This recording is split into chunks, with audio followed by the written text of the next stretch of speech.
Саламатсыздар, урматтуу депутаттар, урматтуу Таран Турдумаматович. Урматтуу депутаттар, кадырлуу кыргыз халкым.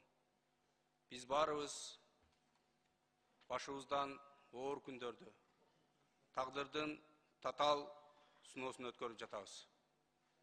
Сүйүктүү баткенибизге, чоң алайыбызга тажик мамлекети агрессия жасады. Бейпил жашап жаткан элибиздин тынчтыгын бузду.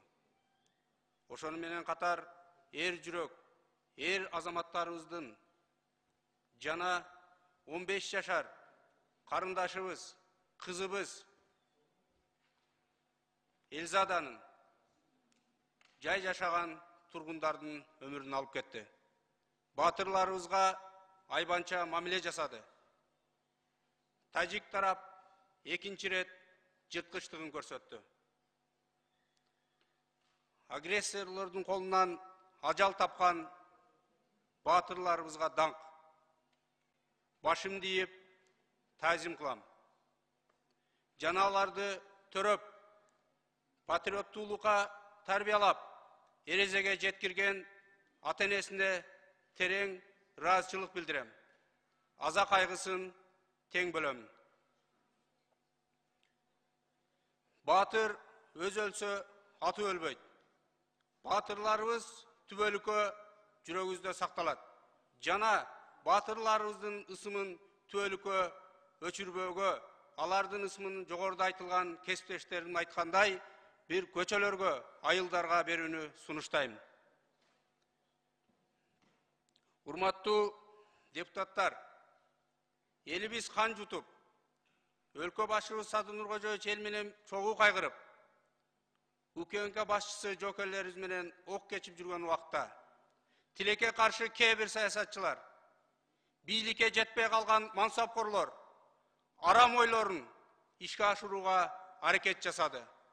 Бирок элибиздин биримдиги, кыйын күндө бир муштумга чогулган кыргыз халкы алардын арам ойлорун ишке ашырбастан тилектерин таш каптырды. Мен убакыттан пайдаланып, Камчыбек Кыдыршаевичтин элдиги боюнча да баатырдык мүнөзү боюнча айта кетпесем болбойт. Анткени баатыр намын берилгенде кээ бир сын айткан саясатчылар кечеки каргашалуу күндөрү башыны бекитип чейинде жатты.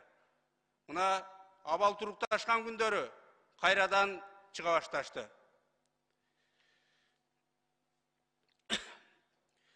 Бирок Камчыбек Кыдыршаевич алардан өзгөчөлөнүп, жоокерлер менен бирге кам майданда элибиздин тынчтыгы үчүн чогуу жүрдү. Мына жоокерлердин айткандарын угуп жатабыз. Генералдын биз менен чогуу жүргөнү бизге күч, дух берди. Биз ал күч менен, дух менен душмандын мийизин кайтардык дейт. Мекендин оор жүгүн мойнуна алып, өлкөбүздүн тынчтыгы үчүн өз өмүрүн тобокелге салды. Чечкиндүү кадамдарды жасап, эр жүрөктүүлүк, тайманбастык касиеттери менен душмандын жерине барып, барымтада жаткан 4 жоокерибизди куткарып аман алып келди. Президентибиз Садыр Нуркожоевичтин жетекчилиги астында жүргүзүлгөн сүйлөшүүлөр өз натыйжаларын берди. Угатуулар токтоду. Жана президенттин жеке көзөмөлү менен ар бир министрлик өз милдеттерин так аткарды. Баарына убакыттан пайдаланып ыраазычылык билдирем. Ошону менен бирге кече Бириккен Улуттар Уюмунун бийик трибунасында президентибиз Садыр Нуркожоевич тажик агрессорлорунун бизге жасаган жырткыччылык, айбанчылык жол кадамдарын так даана жеткирип, бүткүл коомчулукка ачык айкын түшүндүрүп берди.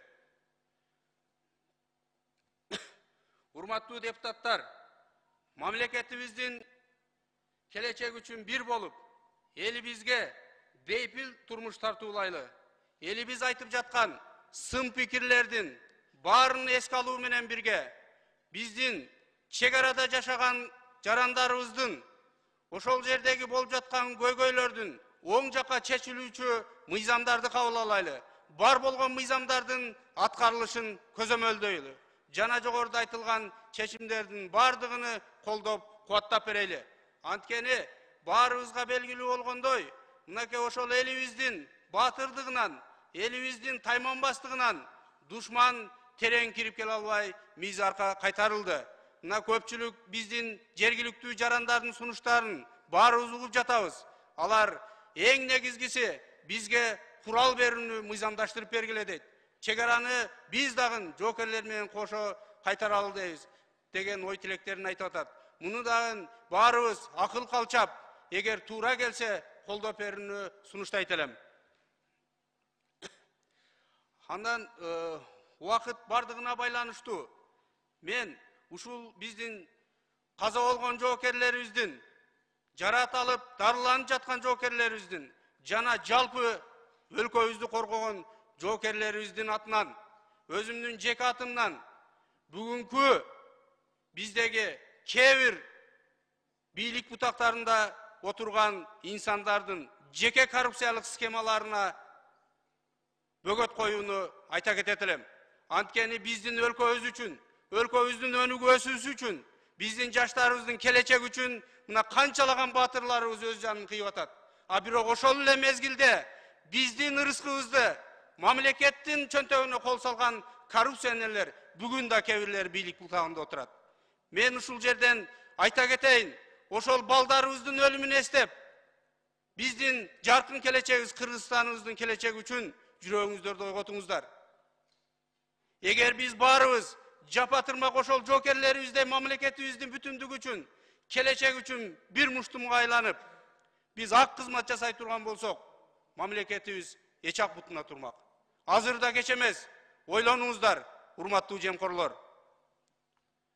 Сөзүмдүн аягында айтарым, сүйүктүү Кыргызстаныбыз мындан ары тынчтыкта өмүр сүрсүн. Мекенибизде дайыма тынчтык болсун, өнүп өссүн. Ботом деп боздогон энелер, атам деп зар какшаган балдары үй болбосун. Ата журтубуз аман болсун. Рахмат. Рахмат, Жон. Кийинки сөз